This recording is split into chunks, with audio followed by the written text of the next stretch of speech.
Hey guys, so welcome back. Today I wanted to talk a little bit about the pain of loving without limit. Before I get into that, I do want to remind you, if you get something from this, please like, subscribe, and comment. It really does help me out. And if you'd like to help support me make more of these kinds of videos, please check out the Patreon page, Mahapatha Yoga Patreon page, and you can help contribute as little as $1 and get access to a little bit of extra content and commentary by me. In fact, this talk was first posted on Patreon as a short, brief writing, and now I'm going to expound on that a little bit with videos. So I hope you enjoy it.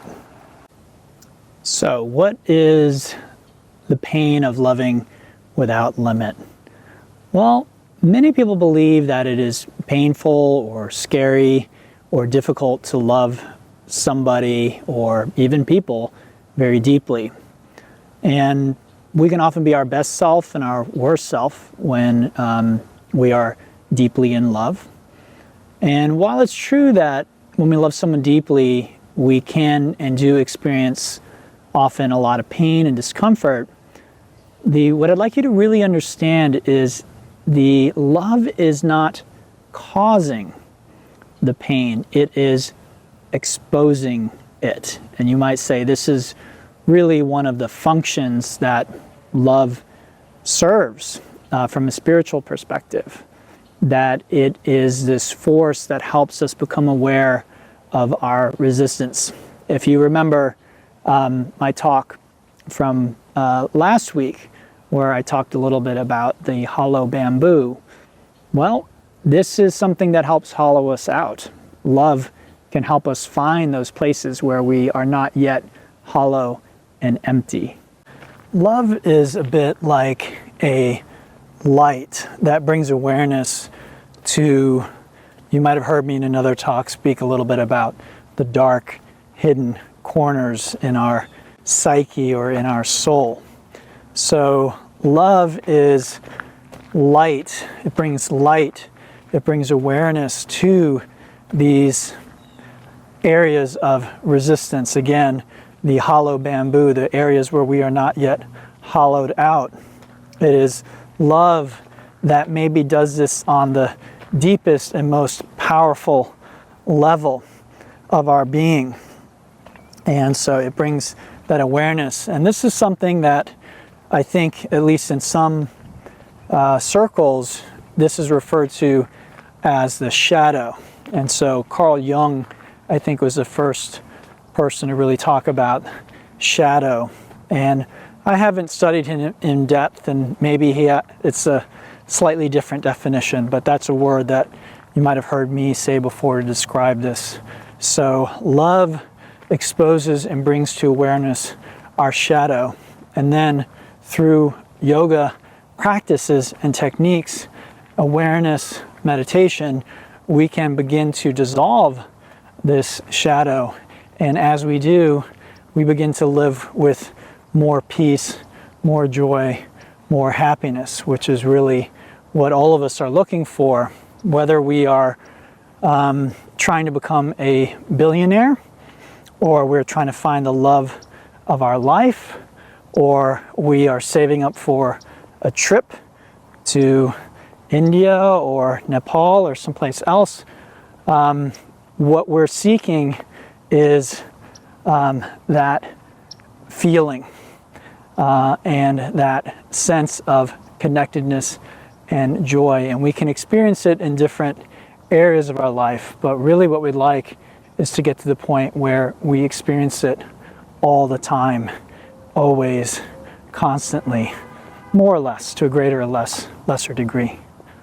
Now, what I'd like to say about the shadow is that it's not an inherent part of our being. So it's not an essential part of our true nature. And it's like an add-on, and it's the result of confusion and conditioning and fear.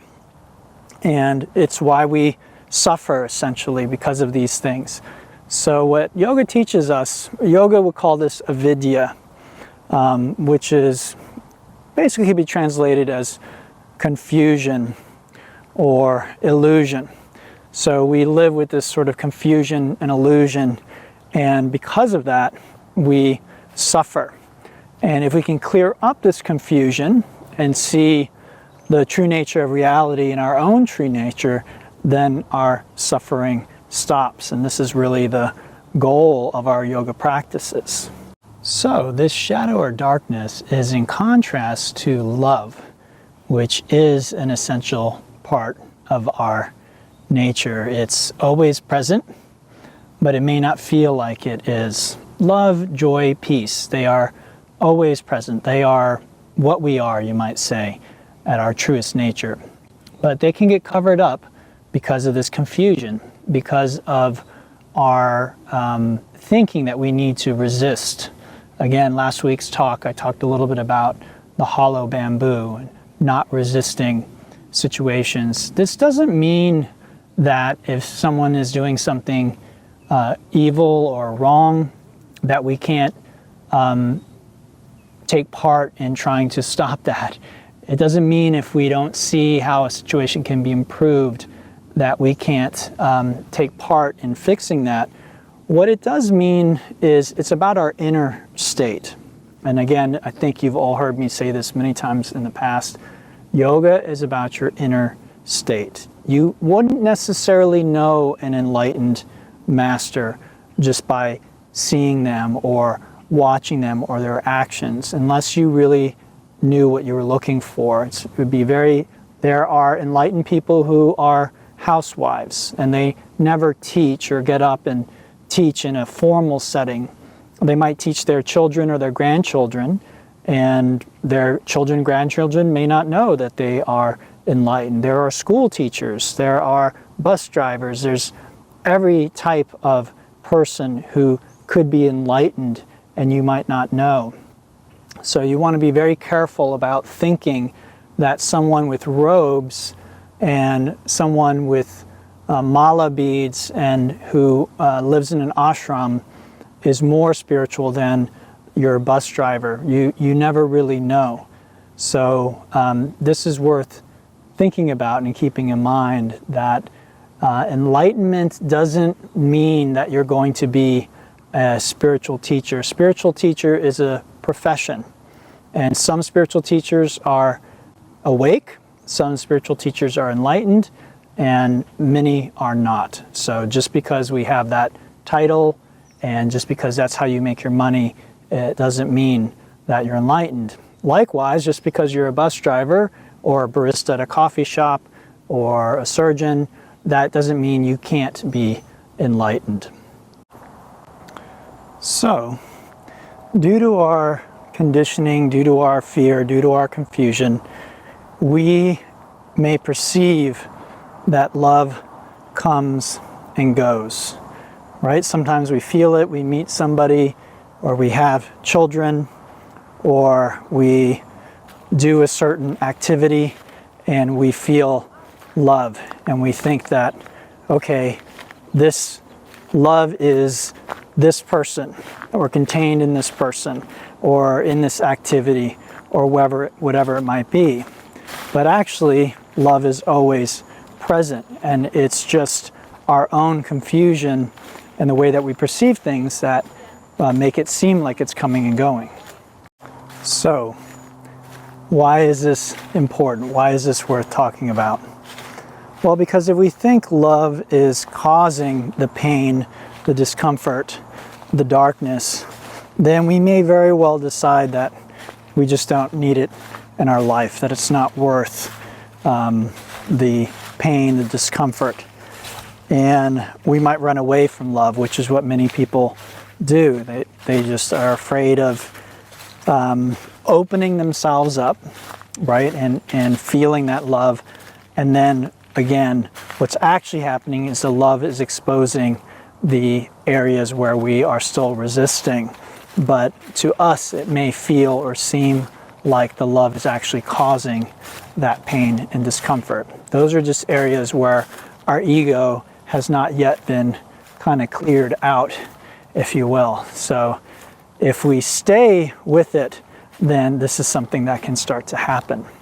If we can understand that it isn't love that's causing our pain and our heartache, but that love is simply exposing the pain and heartache that is deep, buried deep within our heart and mind, in what yoga would be called the chitta, the heart mind, then we can stay with love, knowing that this condition, this painful condition, is ultimately a temporary situation, that love is purifying us like a surgeon or someone who has to codify a wound to purify it.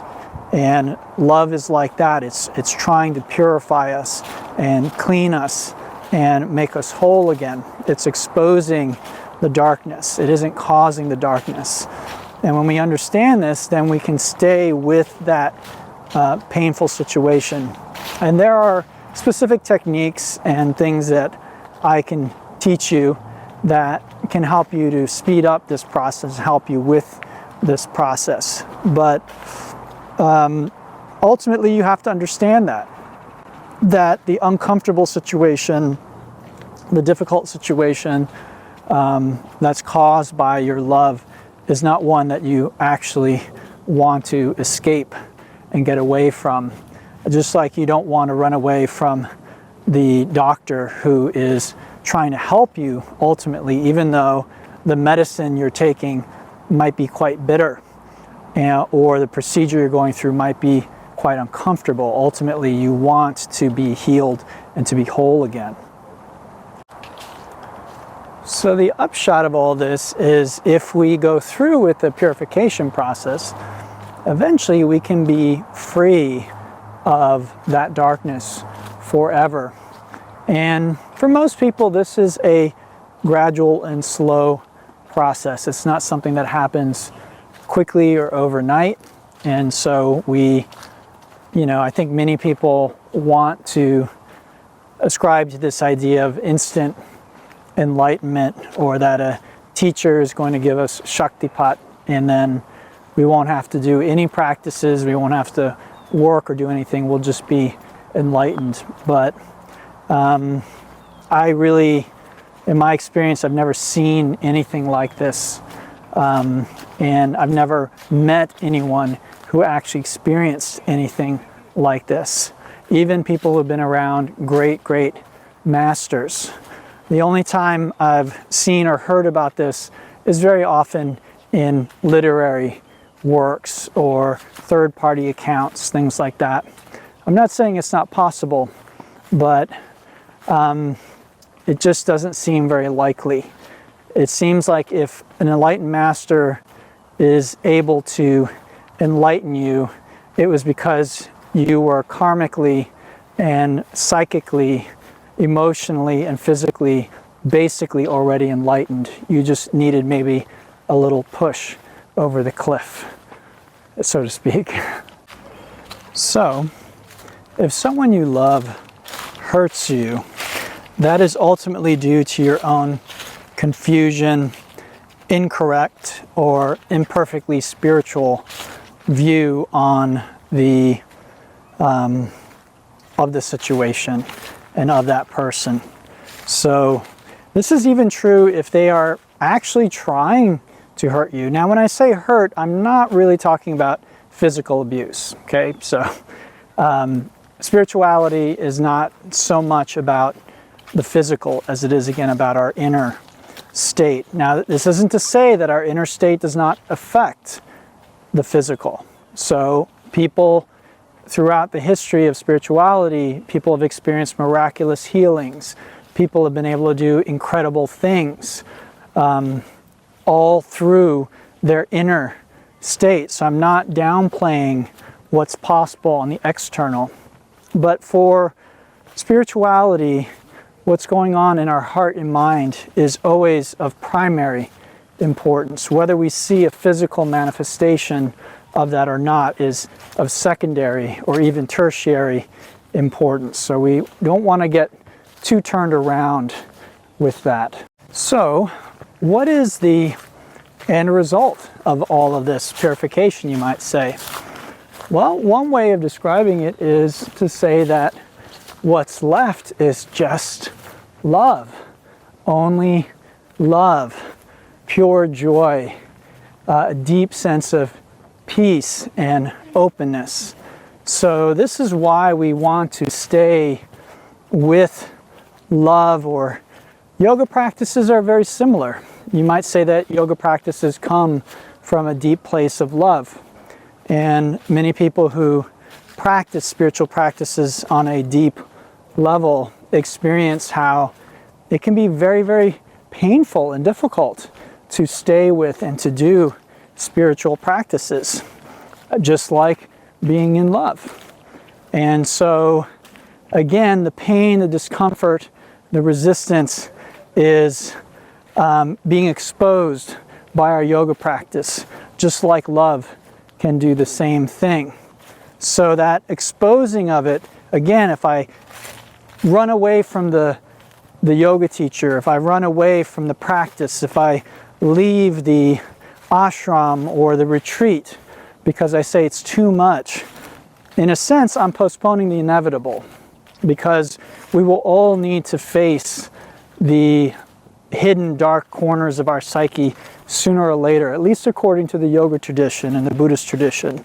We are, according to these traditions, eternal beings. So this life wasn't the start of you, and it will not be the end of you. So whatever you try and run away from in this lifetime, you will simply need to face at another time. So anyway, guys, I hope you got something from this talk. I do recommend you go back and read what I wrote on this. It's much shorter than this talk, but I find that reading and listening to and being exposed to spiritual teaching multiple times really helps it to sink in. So one of my teachers likes to say that repetition is the mother of clarity. So don't ever think because you've heard a spiritual teaching once that means you've completely grasped that. Even if you think you intellectually understood it. Spiritual teachings, you could say, are understood on 3 levels: intellectually, emotionally, and then ultimately on a gut level. And so just because oh yes, I see how that's true, it doesn't mean I've let that really sink in to my being and change my heart and my gut yet. It may take much more time, repetition, practice, and learning before that happens. So my recommendation is you don't need to be in a rush. In a sense, there's little you can do to speed up the process. This is really a process of being steady and continuing and making your best effort day by day.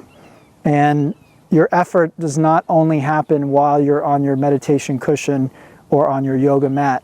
It is an effort that you can make moment by moment every day. Anyway, guys, as usual, if you got something from this, please give me the old thumbs up. If you have a question, please leave it in the comments. For more content like this, subscribe to the YouTube channel or join the Patreon page. Also check out my Instagram, the Mahapatha Yoga Instagram, and the web page as well. When we eventually get around to being able to do retreats and workshops and things, if you sign up for the email there, you will be notified of when my trainings, workshops, retreats, and things of that nature happen. All right, everyone, until next time, thank you so much. Namaste.